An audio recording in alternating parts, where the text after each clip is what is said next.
Cool. Welcome everyone. Welcome to the second week of Do You Even Go Here box. We are tasting this guy, 2022 Domaine de Majas, or even though that is really Spanish, it's Catalan, but I don't know if that S is pronounced because technically this is in France. But I'm gonna go with a Spanish pronunciation, Domaine de Majas. Cote Catalan Blanc is what we have. Yeah, so that's what we're tasting today. But before we get into the wine, just a few announcements. I am closing Case Club tomorrow. So any of you who is interested in participating, you should put your orders in now so you don't forget. But yeah, I'm wrapping all that up tomorrow. So yeah, go in there and just get your orders in if you want. There's only about a case, maybe case and a half of that champagne left. So if you are thinking about picking up some of that Duval champagne from last month, I recommend you do that immediately because we are most likely going to sell out. So yeah, there's that. I apologize about a series of email that I sent out yesterday. I know it was a lot. But just also wanted to remind you all, Bosch I sent out an email yesterday asking if who was interested in Bosch. It's not necessarily a commitment thing. It's just more about, I just want to get an idea of how many people are interested. Just get a sense of what wine is available in the quantity that are needed. So if you could just, if you're interested, if you could just kindly reply back to that email and let me know. I would appreciate it, just so that I can have a head count. It's going to be just like last year, about $375 per box, give or take 25. I think we landed on $355 last year. The year before that was $365, $370, something like that. So it differs a little bit year to year. It all depends on the final selection of the wine, but yeah, that's about where it's going to end up. But yeah, just let me know. And if you have any questions about that, just shoot me an email, text me.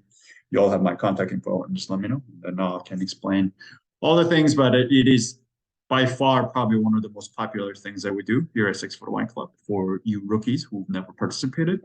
It's a full case of wines, full 12 bottles. And then we're going to go over the entire region of Beaujolais in 12 weeks. Tasting one bottle each week. So yeah, it's pretty geeky, it's pretty nerdy, but it's a fun way to kind of really dig deep into one region and get to learn about how winemaking as well as soil type and how those things all affect the final style of the wine. So pretty cool, fun way to geek out about wine. But in the end, it's also Beaujolais. It's just delicious. So if you don't like Cru Beaujolais, I don't know if you and I can be friends. So yeah, you should drink more Cru Beaujolais. I said another one. A handful of you, quite a few of you actually, have reached out to me asking about possibly gifting 6 Foot Wine Club as for Christmas or for holidays to your loved ones. The easiest way to do that would be to purchase an e-gift card. I sent out the link yesterday through the email as well. But obviously that will reveal how much you're giving them and all of that. But if you want to keep the price secret, or if you want to keep it as a secret or surprise, then just email me and then we'll get you set up and do all of that. But yeah, so there's definitely an option. You can definitely gift 6 Foot Wine Club membership as a holiday gift for those of you who are in the crunch or or looking for the last minute. I don't even know, it's last minute. We still got more than 10 days to go. But if you're looking for another idea, there's that. Besides that, last but not least, we are donating to Eco City Farms this month. 1% of gross revenue will be going to Eco City Farms. So if you want to check out their local organization here, based right out of Maryland. So if you want to check out what they do or donate alongside 6 Foot Wine Club, you can do that through the link right there in the chat box. Any questions about Case Club, Box, gift card, anything? Perfect. Hearing none, let's get into the wine. Again, we are tasting 2022 Domaine de Majas, Côte de Catalan Blanc is what we're tasting today. Uh, in case you haven't heard me say this, but one of the tricks that I always tell people is like people ask me, how do you, especially with the imported wines, because they don't tell you the variety types, and that's how kind of Americans categorize wines and how they conceptualize and think about wines. Um, how do you know what wine is good, especially when I don't know where it is or what variety is in the bottle or whatnot? Usually, the tip that I give them is always read the back label of the wine and see who the importer is. Uh, this importer, Louis Dresner, by the way, for you veterans have probably heard this name many times come up here, but it's one of my favorite importers. It's one of the OG natural wine importers of the US. I mean, basically Joe Dresner, along with Jenny Lefcourt of Jenny and Francois. We've had her as a guest speaker here before. Um, and well, I'm blanking on the Spanish guy's name. Jose Pastor. Those three are kind of like the OG, very first pioneering importers of natural wine in this country. They've been doing this for a very long time before it was cool to sell natural wine. In fact, they struggled a lot to sell the types of wines that they sell, and now it's so hip and they're everywhere. But Louis Dresner is definitely a company or a importer that I respect a lot and I work with a lot. So this is imported by Louis Dresner. So if you like this wine, chances are you probably like the palate of the wine buyer for Louis Dresner. So at least for this region. So if you like this wine, go check out other Louis Dresner wines because it's delicious. They bring in a lot of cool stuff. So let's start with the map.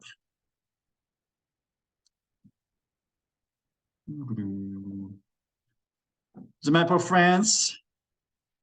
Should look pretty familiar right now for a lot of you. We are back here again in Southwest.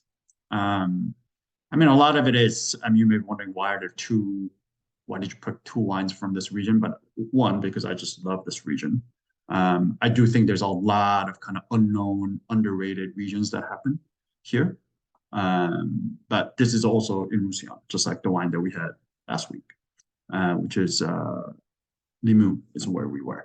But if you look closer, so this is the Côte Catalan.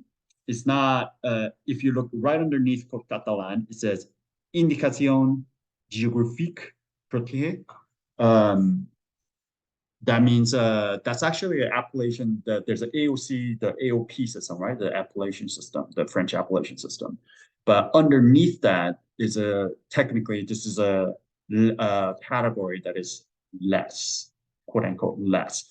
It's not, it just means that the restriction or the regulation that goes into it is not as strict as AOC, but that's not necessarily to say that it is any less quality. It all kind of depends on the producer.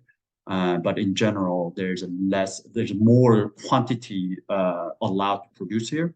There's a less restriction on yield and production level and all of that in IGP level. And then there's an AOC level.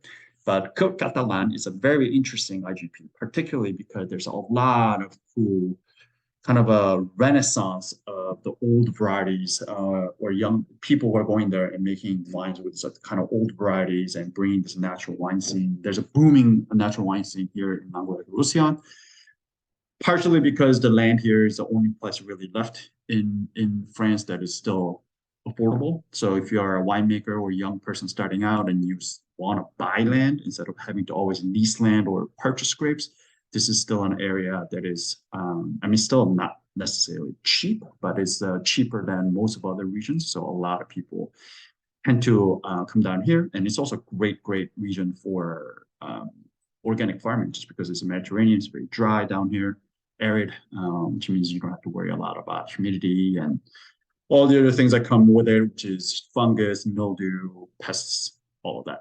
But Côte Catalan is essentially basic south of Perpignan, which is the last kind of a big city before you go over to Spain from France. So south of Perpignan, along the coast, coming all the way down.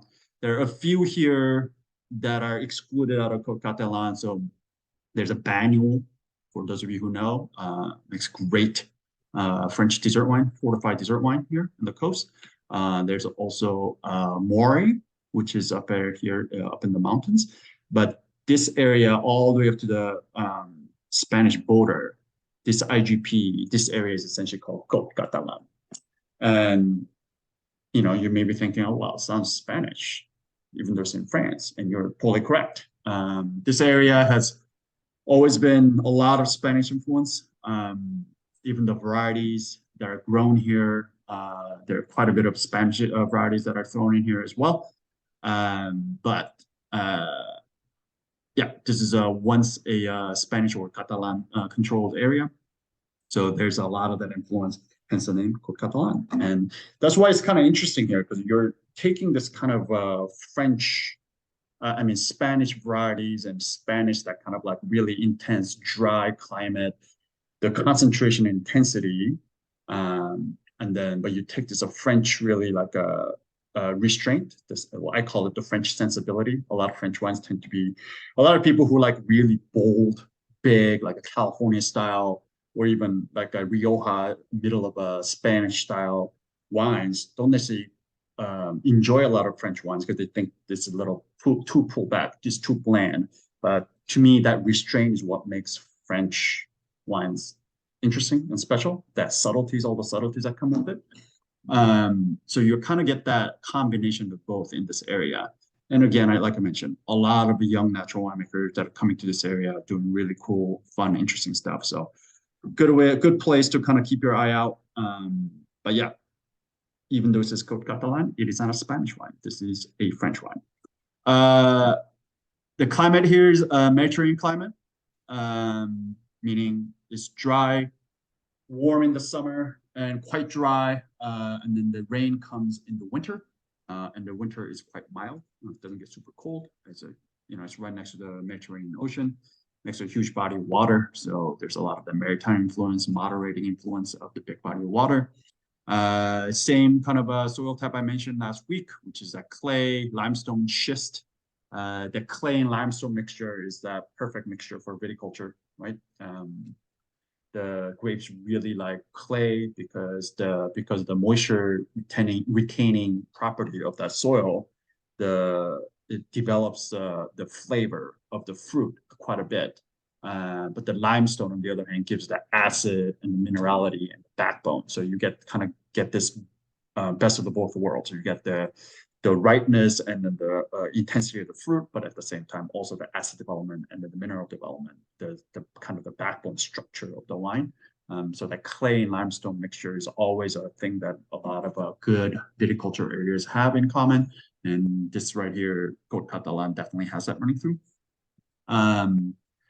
All the things that you see in Rhone, which is the next one that you see, Grenache, Mourvèdre, Cinsault, Carignan, all those things are basically what rules the land over here. However, so all the way up until like the 90s, essentially, this whole area, I'm talking about Roussillon as a whole, general, but Côte Catalan as well, was run by a lot of co-ops. The trade structures with these cooperatives, they just come up and just buy up all the grapes, buy up all the wines from the small producers, and then stick their own label on it and sell it off. And then it became the price that they were paying was so low, they became really impractical for the farmers to continue farming grapes. So a lot of these people end up going bankrupt, ended up leaving. So taking advantage of that, a lot of these different co-ops and different bigger companies came into this area. And at the time, in the 90s, there were a lot of, there's an increasing demand for Bordeaux and Bordeaux style wines.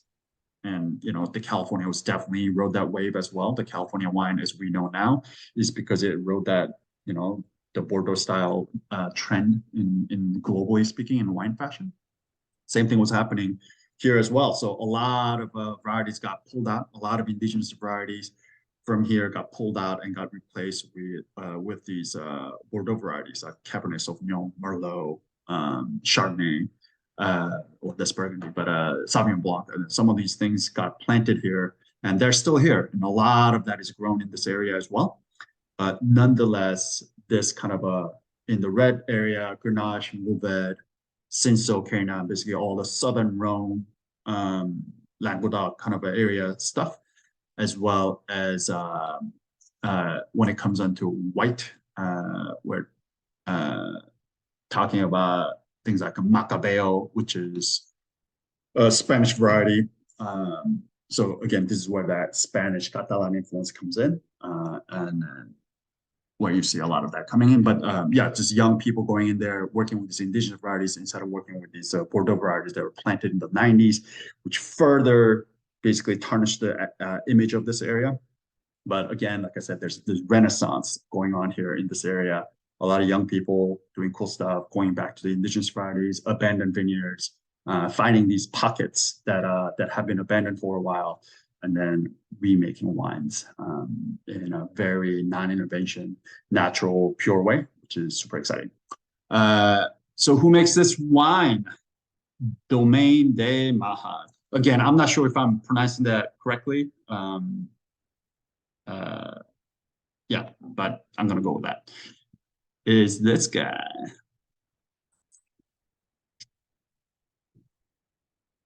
His name is Alain Carrere. I'll type that in once I get out of this thing. Here we go. Alain Carrere.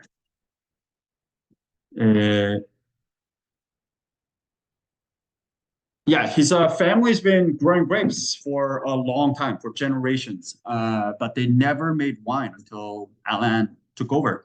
A lot of this kind of what I was telling you about, all that cooperative tree structure in this area. So his dad, his grandparents, his great-grandparents all grew grapes, but sold them to the cooperative and never made wine. But he and his wife, Agnes, took over in 1992. And he started small, actually. Before taking over his father's land, he actually bought a small plot of land, only about 2 hectares, which is tiny. I mean, you can't really make a living. But he bought a small plot of land, built his own estate, and started growing grapes. I mean, it already had grapes on there, but it was growing. And then his father soon passed over his rest of his vineyards onto his son. So there were like 20 hectares that was inherited to him very quickly, within a couple of years after he started his independent estate. By the way, none of this was organic. This was an area that was not really known for this kind of a natural organic farming, natural wine. It's all about bulk, all about volume. So very conventional farming, chemicals used in the field, all of that. There's all of a sudden, because there's a huge glut of grapes that he received or he inherited, and the wine that he made, he really struggled to sell his wine. He just couldn't find the market to sell all of his entire stock. And then he got a deal from one of the major French supermarket chain. It's funny, this interview that I read, he did, that I read about, talks about this deal quite a bit, because he talks about how this deal, even though it's a shitty deal, is what basically is a blessing in disguise, is basically what he was saying. Yeah, he got this deal with a French supermarket, offered him to buy the entirety of his wine stock that he couldn't sell. So contract was signed, and then the supermarket gave him this kind of strict guidelines of how to make wines. It's there, a rosé have to taste like this, whites have to taste like this, and basically just making a very bulk commodity wines with no personality and no regards to terroir or anything like that. Just basically wines for mass market. And even worse, what he realized was the price that he signed was too low for him to continue operating his winery. So he was actually losing money, and he was on the brink of bankruptcy. But then on his way out when he had nothing to lose finally, he kind of flirted with this idea of converting his vineyard to organic farming because he saw how you could charge premium for organic or you could charge more. But he didn't have any experience and he didn't know anybody who could give him any guidance. So he didn't really dare to attempt it. And then he just thought he was going to go bankrupt and then lose everything. But one fateful day in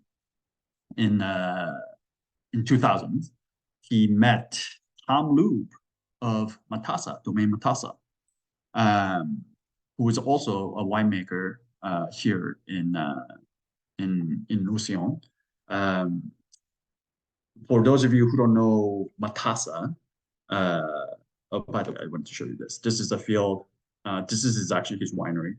But yeah, look at like all these kind of goblet train. You see all this weed growing in between. This is I've always said this, but this is how you can tell the field has never been sprayed. If this was sprayed, this would all be barren, but there's all this weed growing in between. But yeah, this is where literally this wine comes from. This is where it was harvested. But yeah, so for those of you who don't know Tom Lube or Domaine Matassa, it's this guy who came to Roussillon. I believe he's Kiwi. Is he from New Zealand, Australia?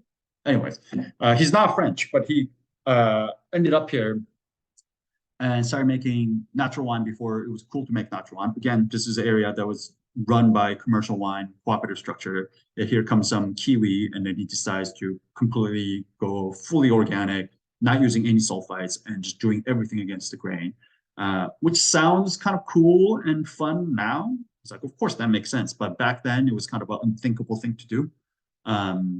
But anyways, his bet paid off, and now Matassa has a cult following. We get an annual allocation in DC where each year it gets smaller and smaller. I think last year, I got 6 bottles of Matassa, 7 bottles of Matassa maybe. That's all I could get in this entire market. So yeah, it's that kind of a winery, Domaine Matassa, and he met Tom Lube just by accident. So Tom tasted his wine, Alain's wine, saw some promise, and he decided to help him rebuild the estate from ground up. So they verbally agreed on a partnership and literally started the next day and got to work in converting the entire 30 hectares of vineyards into organic farming, as well as eliminating all commercial yeast, additives, and reducing sulfur use in the cellar, basically going full organic and natural, non-interventionist style winemaking. And I'm glad he did, because the end results, I've worked with these wines for a few years now, but every year these wines are always like super fresh, elegant. There's incredible minerality in all of them. Yeah, it just is really, really just well made, really representative where it comes from, and using the indigenous variety from there. And more than anything else, because I can't get my hands on the Matassa, this is an incredible replacement at an incredible value. Actually, when I tasted this wine, I even say, why would I buy Matassa from now on? Obviously, Matassa, because of popularity, it gets more and more expensive every year. I would almost argue it's getting to a point where the price really doesn't make sense for the wines that's in the bottle, but that's a topic for a different time. But just for the record, I'll still buy Matassa if I could get it. But this is like the Matassa Light. This is a baby Matassa. So if you want to get a sense of what the wines from this area where Matassa does taste like, this is a great way to kind of get your bearing, because it's a very similar style, because Tom helped them make it. So what is this wine? It is 100% organic, average 35 years old. There's some vines that are much older than that. There are vines younger than that, but average around 35 years old. 45% Macabeo, which is a Spanish variety. That's one of the main varieties of Cava, if you guys remember Cava from last month. So 45% Macabeo, 45% roll is what they call it here in France, but it's also the same grape as it's also called Vermentino in Italy, and then 10% Carrere Blanc, which is the indigenous grape variety of this kind of southern Mediterranean portion of France. So you're looking at kind of like Spanish, France, a little bit of I mean, rose growing everywhere, all the way from Provence going all the way to the Pyrenees, all along the Mediterranean. So you're essentially looking at very much of a Mediterranean white variety blend here is basically what you're getting. Pretty high up in elevation, right up against the foothills of the Pyrenees, which gives it that great minerality and acid. Clay limestone schist that I talked about. This is a very simple wine. The wine is direct pressed when it comes into the cellar, meaning as soon as it comes into the cellar, it just goes into the press, and then they can press the grapes, or they press the juice right off the skins, so it doesn't spend any time on the skins, and then it goes straight into concrete vats, and then that's where it ferments. By the way, I think I have pictures. Let me see. Don't know where I put it. Never mind. And for those of you who are wondering, concrete vats is kind of like this thing. It's becoming very popular now, but they call it, it's kind of a cross between stainless steel and wooden barrels. Like wooden barrels gives a lot more oxygenation. It rounds out the wines. Stainless steel keeps it really austere and straight and sharp.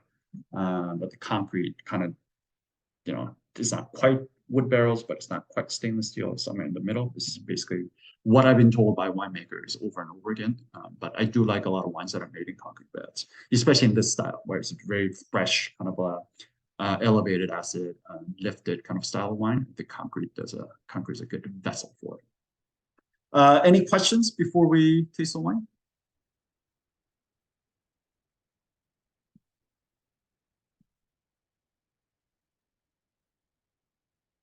All right. Then, where is it? Sorry. All right, here we go. Who wants to take the appearance?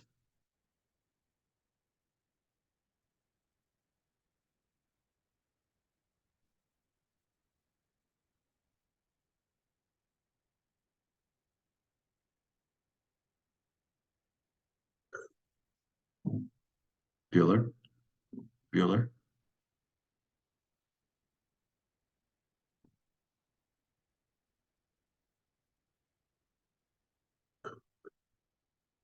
Bueller. I can take the appearance. All right. Thank you, Dave. All right. Let me pour yourself a little more. All right.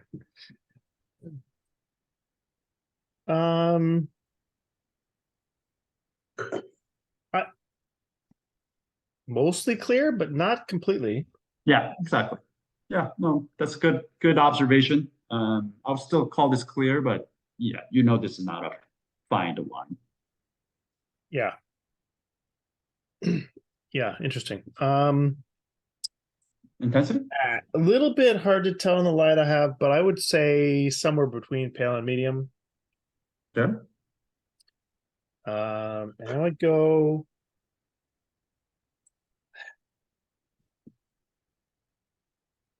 between lemon and gold. Yeah, I was going to call this like medium lemon, is what I was going to call it. Medium. Tight, yeah, medium lemon. Yeah, it's not quite pale gold. Yeah, it's not. There's no green in it. Yeah, Not quite gold. Yeah, exactly. Yeah. Any other observations? No, I didn't see any bubbles. I won't talk about tears, of course. Cool. Yeah. They did talk about in the back, I think it's light crystalline deposit may appear in time. So you may see this, and you might have already noticed this when you drink certain white wine, that you may see these kind of white crystals that are inside the bottle. Those are tartrates. It's essentially tartaric acid. They're all different kinds of acids that exist in wine. We talk a lot about malic acid. We talk a lot about lactic acid, right? For some malolactic fermentation. But they're ascorbic acid, acetic acid. There's tartaric acid. There's different kinds of acid that exists in wine. But particularly the tartaric acid, when the wine has not been fined, and as you can tell, this wine has not been fined because it's not completely translucent and star bright. that tartaric acid, especially when it gets cold, the wine gets below a certain temperature, it will precipitate out in the form of tartrates. And those are the white crystals that form at the bottom of the bottle. They're completely harmless. You can totally drink it. It's just not very pleasant because it's just, texturally just not, it gets all around your mouth, but it's not bad for you. It's kind of like if you ever made tartar sauce, cream of tartar is basically uses tartrates, tartaric acid. So it's basically that. You can actually collect that and make tartar sauce if you like. But yeah, anyways, just wanted to say that one. All right. You, Dave, who would you like to nominate for the notes? Let's see. Well, person right below me on my screen is Maggie. Maggie. Good to go. Okay. Clean. I don't This smell one is, anything. yeah, this one is clean. This one is sound. I mean, if I have to choose between these two, I still go with clean, but I do want to mention this, and I said this in my own tasting note after.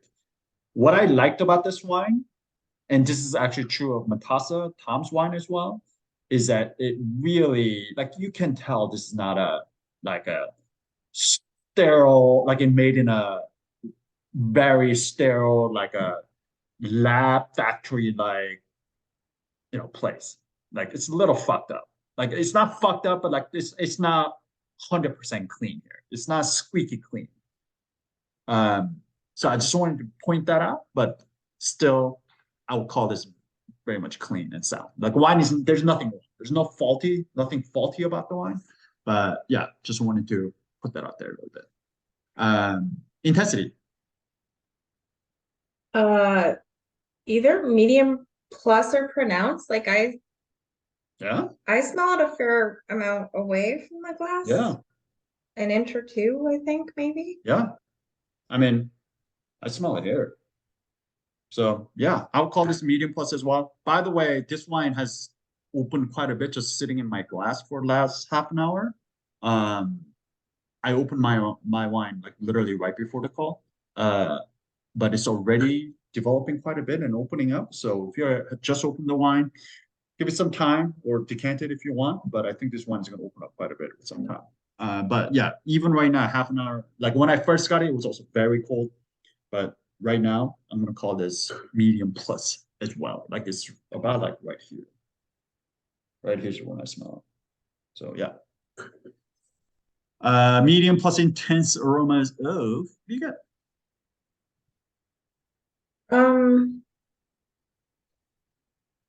I noticed, well, lemon and pineapple. I didn't notice floral, but I never smell that when other folks do. So Yeah. I mean, I wouldn't call this very floral. I mean, you could convince me maybe there's some like a chamomile or something in here, but I would not call this a floral wine. And I totally agree with you here. This citrus, like there's a ton of this lemon, a lot of lemon, a lot of citrus, for sure, lemon peel, lemon flesh, like all of it. Any green fruit?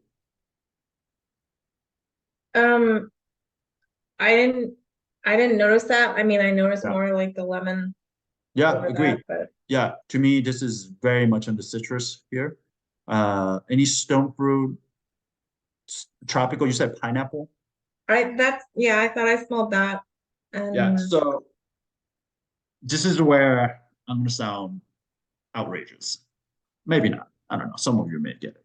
So in my tasting note, very first thing I wrote, because when I tasted this, was starfruit. And for those of you who never had starfruit, it's this kind of it's a fruit that looks like a star. Like if you cut a cross section, it's basically a star. Um, uh, it's like a tropical fruit. It's quite tart. It's not super fragrant, but it has its own kind of a unique kind of a smell. And to me, this is just a ton of that like star fruit, citrus, just all of that running through here.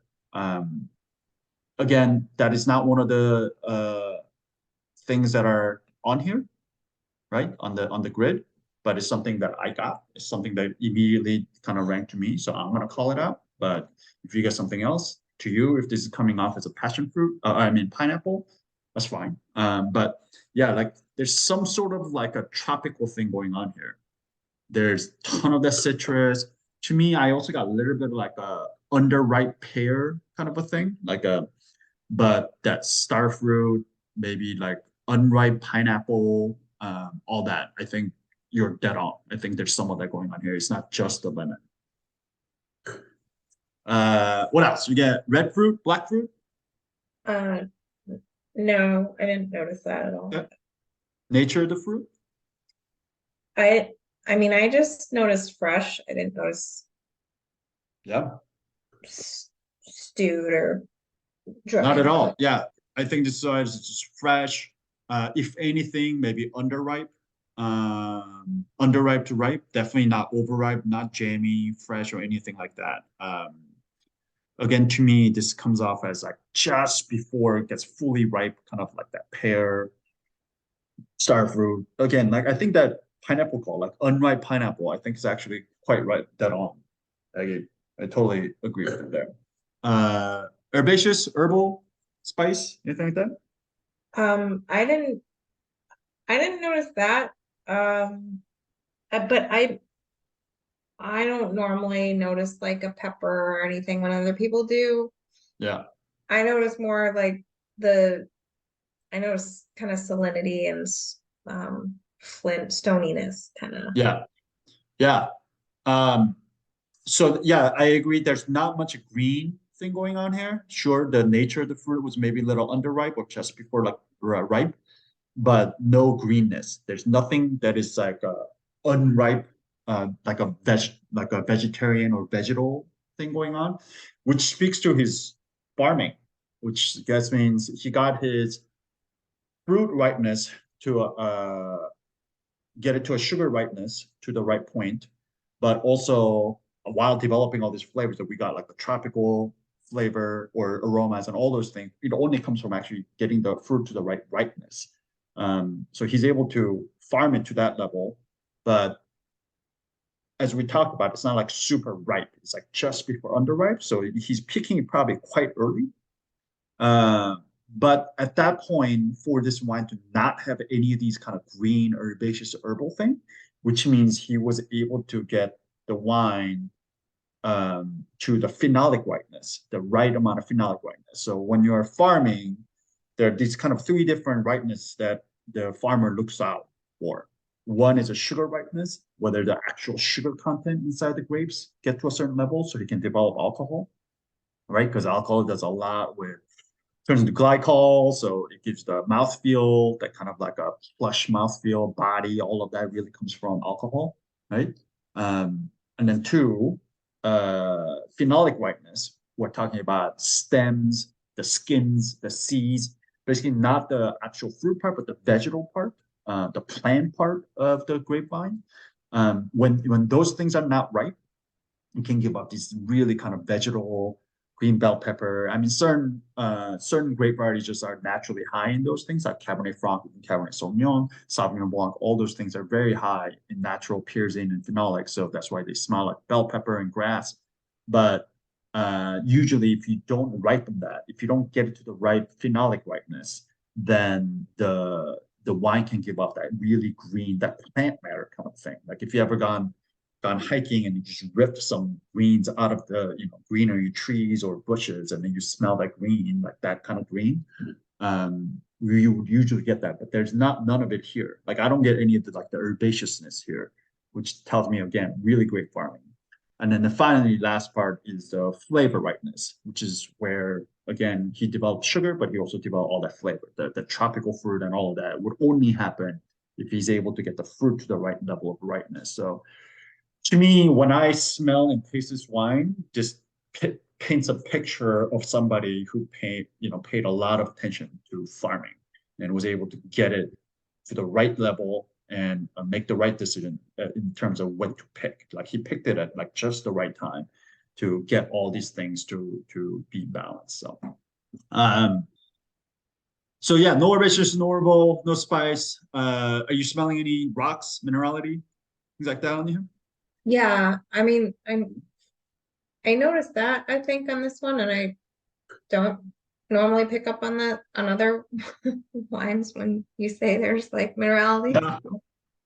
Yeah, no, there's definitely some rockiness, like crushed rocks here. Like, yeah, there's a ton of minerality running through this thing, which is awesome. Any secondary? Any tertiary? Um,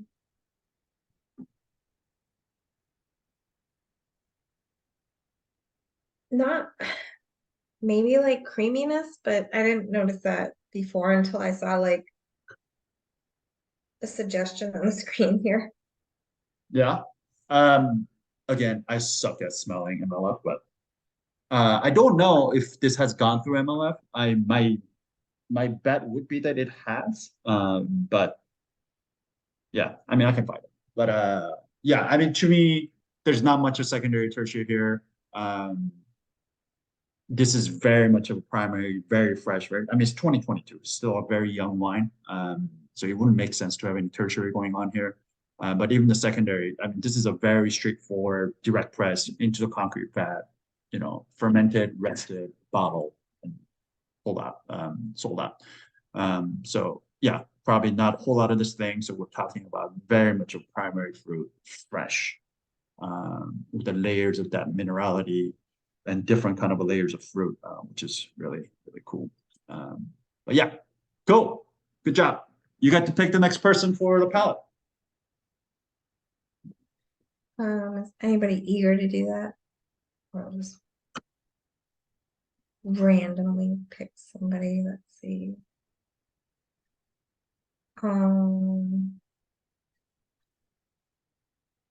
Joe, got the animal to help you. Do you feel like doing it? Yeah, sure, I can try. Yeah, I have an extra special All right, Joe. assistant with me.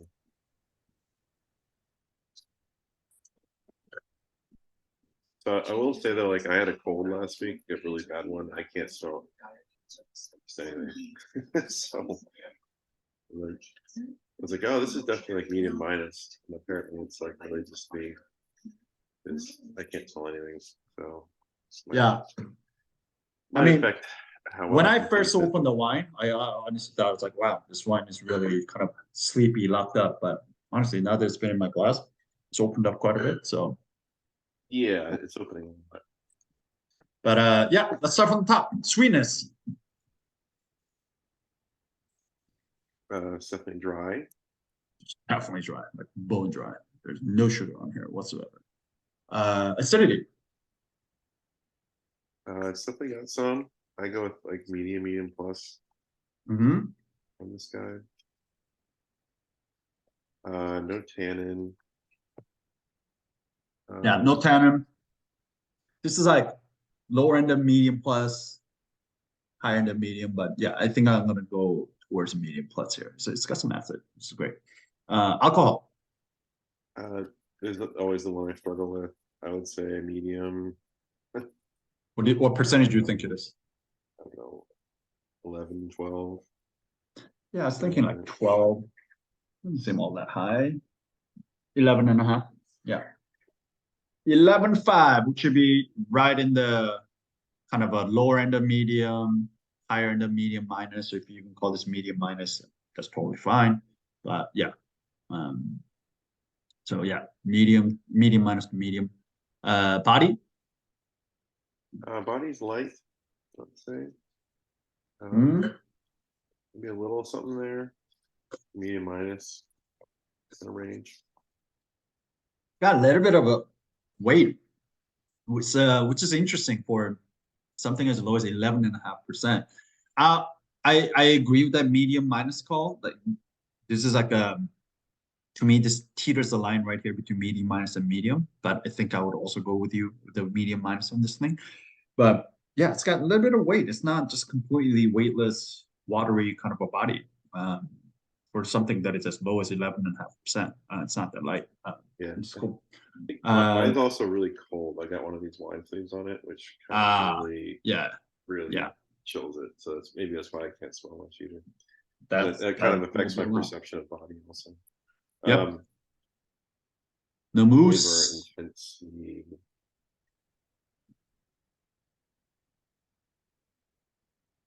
I mean, this has got some kick. This is definitely, I call this medium plus. Yeah. I Flavor mean, intensity. it's not a whole lot of different things going on here, but everything that's in here is quite expressive. It's not like locked up and what the fuck is happening here. Do you agree with all the things that Maggie and I called out? Is there anything else that speaks up to you?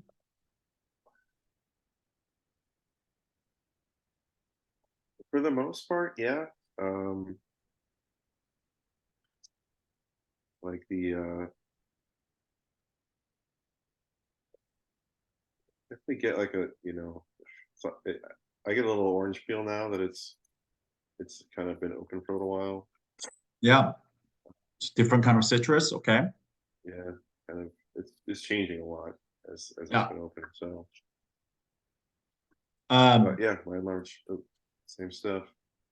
yeah, that whole I get a little more of this chamomile on the palate than I do on the nose. But there's something here, but again, it's not like again, I would not call this a floral wine. I just maybe also confusing that with some of the tropical notes that Maggie and I were talking about. But in general, yeah, it's all about the citrus. Lemon particularly, but orange peel, sure. Little bit of pear, that star fruit again, star fruit, underripe, pineapple, all that stuff is coming right through here. Yeah, no red a fruit, little bit of passion fruit, is it? or maybe passion. Okay. Happens. Yeah, no red, no black, obviously. Do you agree with that call of just like this being like just underripe, like not super perfectly ripe? Yeah. Yeah, I think it's like fresh, it's ripe, maybe just underripe, but yeah, nothing overripe, nothing stewy, nothing confectionery or anything like that. You get any greens? Spice? So for spice, I could see some white pepper going on. But that kind of like blends really easily with a lot of like the minerality, Yeah. funkiness.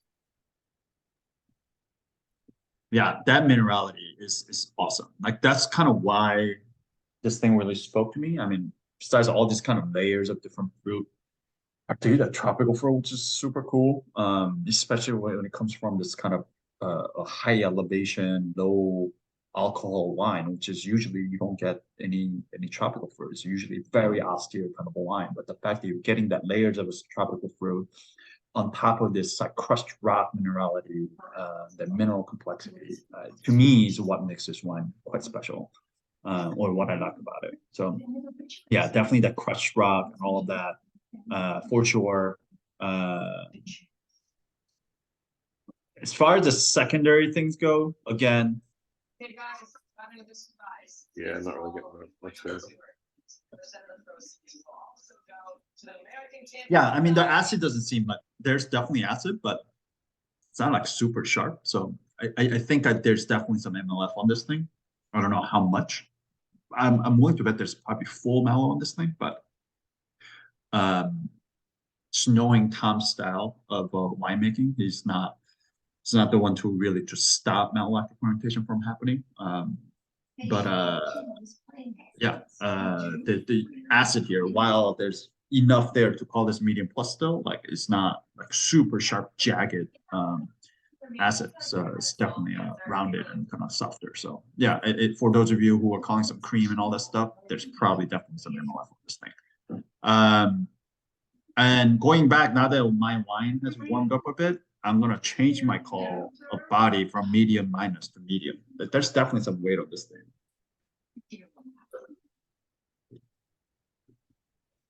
I don't know. Maybe I'll still do medium. I don't know.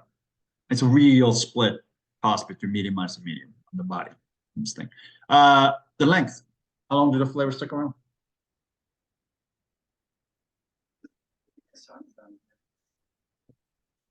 I guess I call this like a medium minus.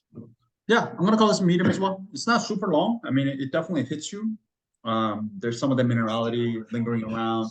I get really like the pithiness of the lemon sticking around later, but for me, the length is what's not like super long here. So I will call this about a medium myself. All right, conclusion. I call How this good is very this wine? Very good. It's very good. Why? I think like how all the fruit characteristics come together, how there's a lot of acid, has a lot of minerality. It's savory. Mhm. You know, it's changing a lot as it warms up for me. So it's like, but it all kind of works together. Yeah, there's some salinity here too, actually. Yeah, Yeah, it's a little salty, which is cool. it's tasty. Yeah, I mean, balance, yes, well balanced. Concentration, we call it medium plus on the nose, medium plus on the palate, so medium plus concentration. Complexity, I'll call that about like medium, maybe. It's all pretty much primary. We do have quite a few things there, you know, citrus, green fruits, tropical fruit, minerality, but we're all within kind of primary, so maybe call it medium, and then the length we call it medium. So we're looking at kind of like two mediums and a medium plus here. Um, so to me, this is somewhere landing between good and very good. I to me, this is closer to good than it is to very good. But again, there's a preference obviously plays a role in Yeah, assessing wine. I kind of toss out the aggregation of all the previous stuff. Yeah. And just say how I feel about it personally. Yeah. So I'm gonna end on good, but if you call this very good, then I think that's perfectly reasonable as well as between good and very good. So there's that. Would you age this? What do you think you do? You could age it for like a couple of years. But I wouldn't age it for very long. Exactly. To me, yes, there's some acid here, which gives it the backbone. It's got the intensity on the nose and the palate, but there's just not enough things going on here.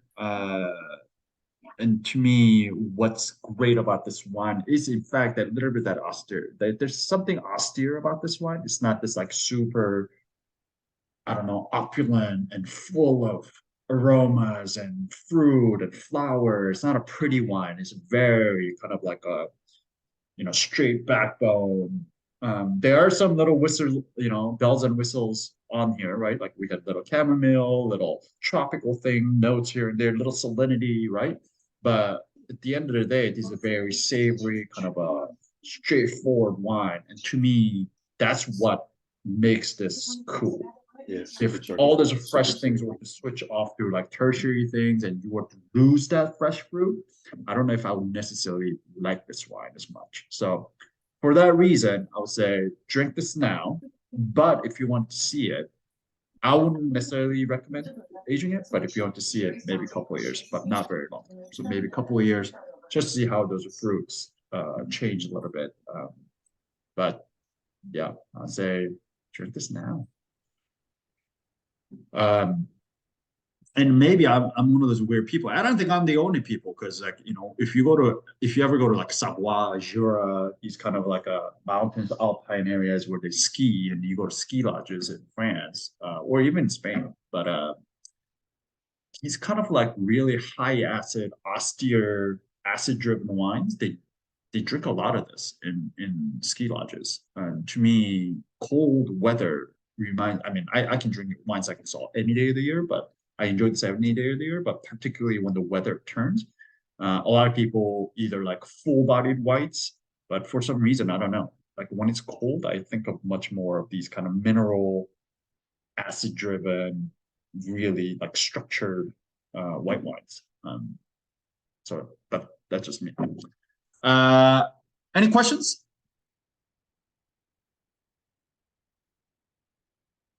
Cool. Did everybody like this one? This is a wine where I thought it was going to split the room. So I'm curious, how many of you liked it or how many of you did not like it? I think it needs food. Yeah, yeah. It's a wine that makes a lot more sense. Yeah, for sure. It's very austere, very savory. Yeah, for sure. Norris loved it. Anyone else? Did anyone else have any strong opinion one way or the other? Again, I like it. I don't know if I would serve it to people who don't appreciate something a little bit different about wine. I don't think it's particularly accessible as a wine. I don't know if you could sell this in a restaurant, for example, unless it was, super funkadelic. Yeah. I mean, I enjoy it. I think it's really interesting. I didn't look at the food pairings. I would have really wished I'd done that. But if I was having regular guests, I'm not sure I would serve it because I don't think. Yeah. Yeah. So I think this is like the wine geeks wine, right? People who really like wine can probably taste this and be like, whoa, like it's not just a white wine. Like there's something going on here. But if you're to serve this to most folks, people, my feeling, my guess would be people would be like, it just tastes like white wine. People just see that as like an innocuous white wine. But yeah, there's a lot of nuances going on here. That's kind of what I like about it. Here again, and it's a Matassa baby light, Matassa light. So if you never had Matassa, and imagine this, but like a little bit wilder, a lot more concentration, a little bit fuller in body. Would be kind of Matassa Blanc, which is super cool. All right, how much do you think this is on a retail shelf, and how much would you be happy paying for it?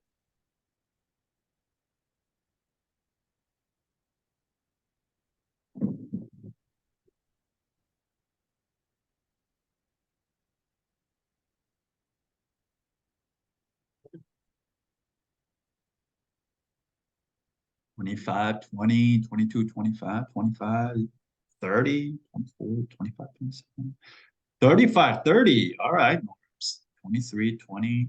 Okay. Yeah, you guys are all kind of in the right ballpark. Norris, you're willing to pay way more for that as well. Remember, it's IGP, not AOC. So there's that. Not that that's always the case. I mean, for example, like Matassa is a Vin de France, which is even lower than IGP, but they are at least 3 times as expensive as this at entry level. So this wine on a retail shelf would be $23. So, I mean, to me, for $23 to get this level of kind of like a nuanced wine that is kind of different. And like when I taste this, like my mind immediately goes to the shelf. Like there's no other place where wine like this could exist. So yeah, it's very much a wine with a sense of place. It represents where it comes from. And at $23, I think it's actually quite a deal. So there it is. There it is, folks. Any other questions?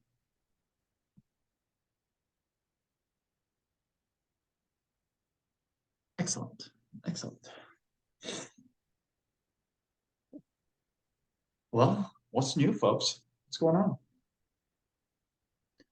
on? I am running out of options in terms of, I mentioned this, that I want to do like a Riesling dinner at the end of the year. One, like we're getting close to time now, but also I got in touch with the Chang, the Peter Chang's restaurant to do it there, but it's way too expensive. They will not budge on the wine corkage. They want to charge $35 per bottle. I was like, what? That's crazy. What happened to your Panda Gourmet discussions? They will not let us bring wine in. Because they don't have a liquor license, or they just won't? They have a liquor license. They serve. They don't have a liquor license anymore. I guess it's under new ownership or something, or I don't know what happened, but they don't have a liquor license there anymore.